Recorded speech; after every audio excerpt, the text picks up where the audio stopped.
That's my कानूनी page.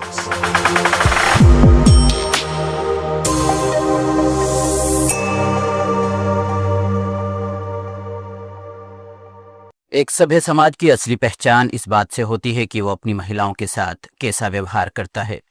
Bharat जैसे democratic देश में महिलाओं को कानूनी अधिकार तो मिले हुए हैं, लेकिन उन अधिकारों की पालना और उनको अमली जामा पहनाना एक बड़ी चुनौती है। दुनिया में अपनी अलग पहचान रखने वाले हिंदुस्तान में आज भी महिलाएं अपने कानूनी अधिकार को पाने के लिए जद्दोजहद करती देखी जा सकती है। लेट्स माइक कानूनी पेज पर मैं अब्दुल हनीफ। आज कानूनी पेज में हम बात करेंगे भारत में महिलाओं के लिए बने कानून और महिला अधिकारों की। आइए देखते हैं भारतीय संविधान में महिलाओं को क्या क्या अधिकार मिले हुए हैं। भारत का संविधान महिलाओं को पुरुषों के समान अधिकार प्रदान करता है। संविधान निर्माताओं ने इसके निर्माण के समय कभी भी महिला और पुरुषों को असमान नजरों से नहीं देखा।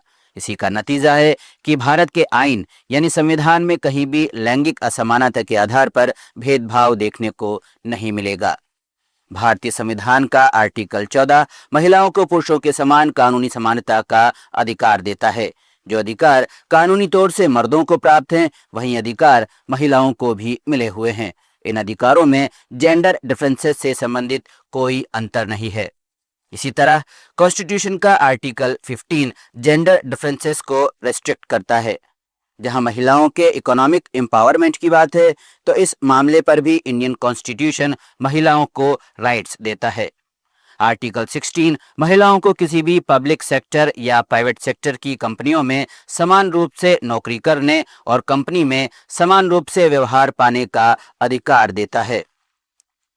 कॉन्स्टिट्यूशन ऑफ इंडिया का आर्टिकल 39 महिलाओं को पुरुषों के समान वेतन प्राप्त करने और समान काम का अधिकार देता है। कोई भी व्यक्ति या सर्विस प्रोवाइडर कंपनी, फिर चाहे वो पब्लिक सेक्टर की हो या प्राइवेट सेक्टर की, महिला और पुरुषों में जेंडर डिफरेंसेस के आधार पर पेमेंट या काम के बंटवारे में भेदभाव नहीं कर सकता। भारत का संविधान महिलाओं को रोजगार के दौरान, प्रेगनेंसी के वक्त, मैटरनिटी बेनिफिट्स और काम की शर्तों में सुधार का अधिकार देता है। कोई भी महिला जो नियोजन में है, वह प्रेगनेंसी के समय मैटरनिटी बेनिफिट्स हासिल करने की अधिकारी है। आर्टिकल 42 इसके लिए महिलाओं को राइट्स दिए गए हैं। इसके अलावा जुडिशरी ने समय समय पर कई इंपॉर्टेंट डिसीजन भी दिए, जिनसे भारतीय महिलाओं की स्थिति और मजबूत हुई है। फिर चाहे वो वर्क प्लेस पर वुमेन एक्सप्लॉयटेशन रोकने के लिए विशाखा गाइडलाइंस हो, या फिर सबरीमाला केस, या फिर मुस्लिम महिलाओं के लिए ट्रिपल तलाक बैन जैसे मामले। हमारी न्यायपालिका ने भारतीय महिलाओं को सपोर्ट दिए जाने के लिए कड़े कानून बनाए जाने की पैरवी की है। भारत में महिलाओं की सुरक्षा, सम्मान और एम्पावरमेंट के लिए कई कानून बनाए गए हैं। इनमें सबसे ज्यादा प्रचलित कानून है दहेज निषेध अधिनियम 1961। दहेज लेना और देना दोनों अपराध है। दहेज के लिए विवाहिता स्त्री को मारा जाता है, पीटा जाता है, दहेज की मांग की जाती है। महिलाओं को दहेज प्रताड़ना से सुरक्षा देने के लिए भारत में दहेज निषेध अधिनियम 1961 लागू किया गया है। इस कानून के तहत दहेज की मांग करने और प्रताड़ित करने पर 5 साल तक की सजा हो सकती है। वहीं आईपीसी की धारा 498A, जो अब भारतीय न्याय संहिता की धारा 85 बन चुकी है, इसके तहत भी दहेज प्रताड़ना एक गंभीर अपराध है। घरेलू हिंसा से महिला संरक्षण अधिनियम 2005, ये कानून मानसिक, शारीरिक, यौन, आर्थिक और भावनात्मक हिंसा से महिलाओं की सुरक्षा करता है। साथ ही यह कानून महिलाओं को मुआवजा पाने का, गुजारा भत्ता पाने का, शेल्टर पाने का, पति के घर में रहने और प्रताड़ना से सुरक्षा का अधिकार देता है।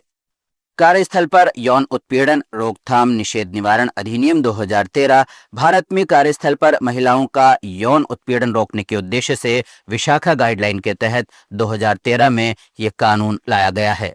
यह कानून महिलाओं को उनके कार्यस्थल पर सम्मान और सुरक्षा प्रदान करता है। साथ ही एक हेल्दी एनवायरनमेंट में महिलाओं को काम करने का अधिकार भी देता है। मातृत्व लाभ अधिनियम 1961 में कामकाजी महिलाओं के मातृत्व लाभ यानी मैटरनिटी बेनिफिट्स के लिए यह एक्ट लाया गया था। इस एक्ट के तहत ऐसी महिलाएं जो किसी कंपनी या इंस्टीट्यूशन में काम करती हैं, उन्हें प्रेगनेंसी पीरियड में वेतन के साथ अवकाश दिया जाता है। 2017 में इस एक्ट में अमेंडमेंट करके वेतन सहित अवकाश के पीरियड को बढ़ाकर 26 हफ्ते कर दिया गया है।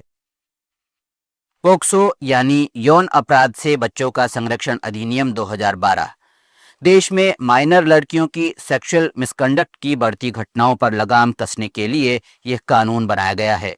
इस कानून में न सिर्फ नाबालिग लड़कियां बल्कि नाबालिग लड़कों को भी विक्टिम माना गया है। साथ ही विक्टिम के लिए मुआवजा देने का भी प्रावधान किया गया है। बलात्कार के विरुद्ध कठोर दंड आईपीसी की धारा 376, बीएनएस 64, 65, 66 और 67। महिलाओं के बलात्कार संबंधी अपराध को परिभाषित करने वाली आईपीसी की धारा 376 को भारतीय न्याय संहिता की धारा 64, 65, 66 और 67 में परिभाषित किया गया है। समय समय पर कानूनों में संशोधन के जरिए कठोर दंडों का प्रावधान भी किया गया है, जिसमें फांसी तक की सजा हो सकती है। आइए अब बात करते हैं महिलाओं के आर्थिक और सामाजिक अधिकारों के बारे में। महिला अधिकार केवल कानूनी दायरे तक सीमित नहीं है, उनके सामाजिक और आर्थिक अधिकार भी उतने ही महत्वपूर्ण हैं। महिला शिक्षा की अगर हम बात करें तो राइट टू एजुकेशन यानी शिक्षा का अधिकार महिलाओं को शिक्षा के जरिए न सिर्फ आत्मनिर्भर बनने का अधिकार देता है, बल्कि देश की प्रगति में भी अहम योगदान देता है। हेल्थ सेक्टर में मैटरनल मॉर्टेलिटी रेट यानी मातृ मृत्यु दर को कम करने और महिला स्वास्थ्य को बढ़ावा देने के लिए जननी सुरक्षा योजना, आयुष्मान भारत जैसी योजनाएं लागू हैं, जो भारत में महिलाओं को स्वास्थ्य का अधिकार देती है। स्वयं सहायता समूह यानी सेल्फ हेल्पिंग ग्रुप, मुद्रा योजना, महिला उद्यमी योजना जैसी पहलें और नवाचार महिलाओं को आर्थिक रूप से मजबूत बना रही है। महिलाओं को भारत में 73वें और 74वें संविधान संशोधन के बाद राजनीतिक अधिकार भी दिए गए हैं। अब पंचायतों और नगरपालिकाओं में महिलाओं को 33% आरक्षण दिया जा रहा है। वहीं कई राज्य इसे बढ़ाकर 50% कर चुके हैं, जो कि महिलाओं को मिले राजनीतिक अधिकारों का द्योतक है।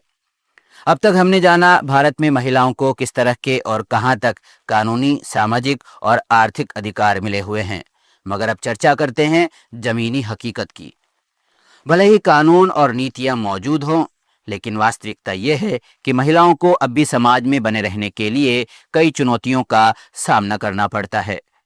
इंडिया में सेक्स रेशो में बड़ा अंतर एक गंभीर मुद्दा है। वहीं फीमेल फेटिसाइड के आंकड़े वुमेन्स राइट की सच्चाई बयां करते हैं।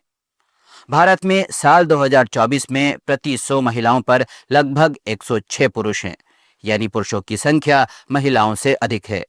विश्व रैंकिंग में भारत की स्थिति कुछ खास बेहतर नहीं है।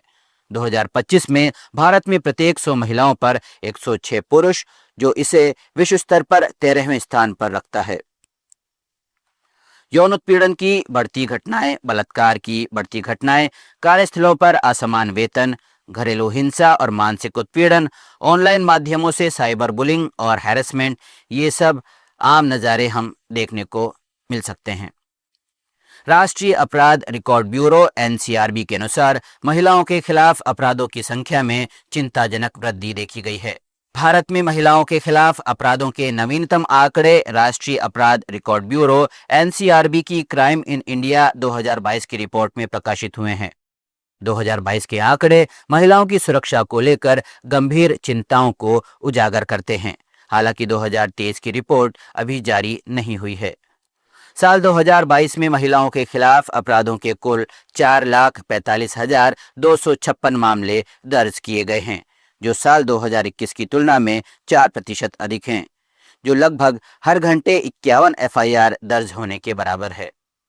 महिलाओं के प्रति होने वाले ज्यादातर क्राइम में 31.4% मामले उसके पति या रिश्तेदारों के द्वारा की गई क्रूअल्टी से जुड़े हुए हैं। 19.2% अपराध महिलाओं के अपहरण के हैं।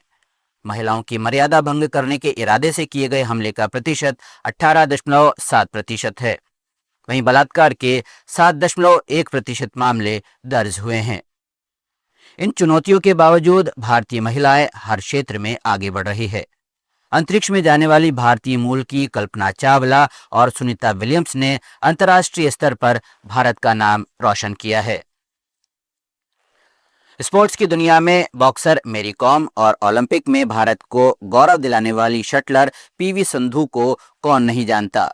देश की पहली महिला आईपीएस अधिकारी किरण बेदी भारतीय महिलाओं को एडमिनिस्ट्रेशन लेवल पर रिप्रेजेंट करती है। न्यायमूर्ति फातिमा बीवी जो सुप्रीम कोर्ट की पहली महिला न्यायाधीश थी।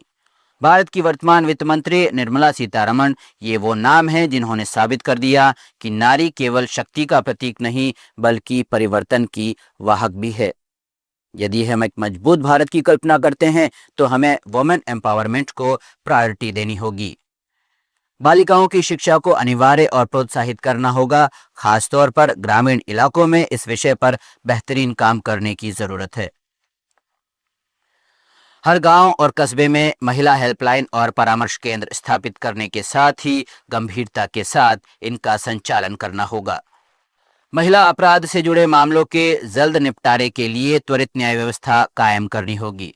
पुरुषों में भी महिला सम्मान की भावना विकसित करना इसका आवश्यक अंग है।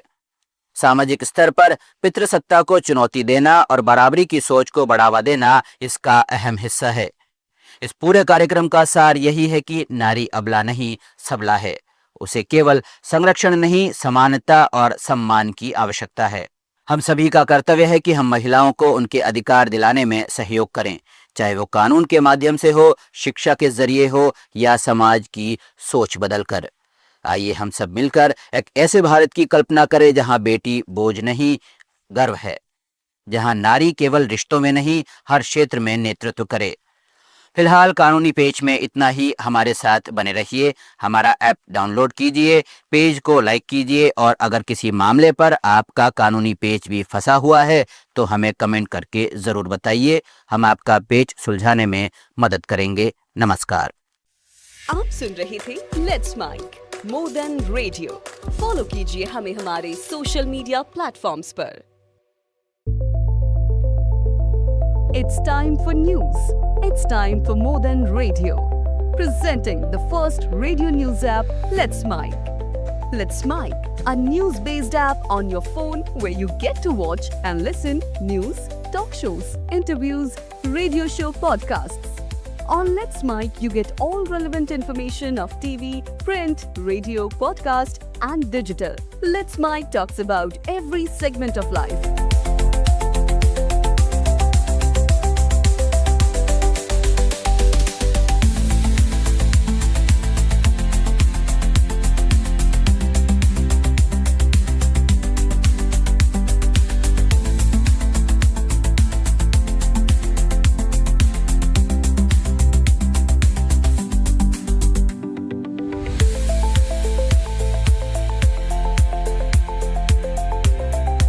Let's Mic is not just a revolutionary idea. Download the app now from Play Store. Available both on Android and iOS mobile phones. Follow us on YouTube, Instagram, Twitter, LinkedIn, Facebook, Telegram, WhatsApp, Snapchat. Let's talk, let's connect, and let's Mic.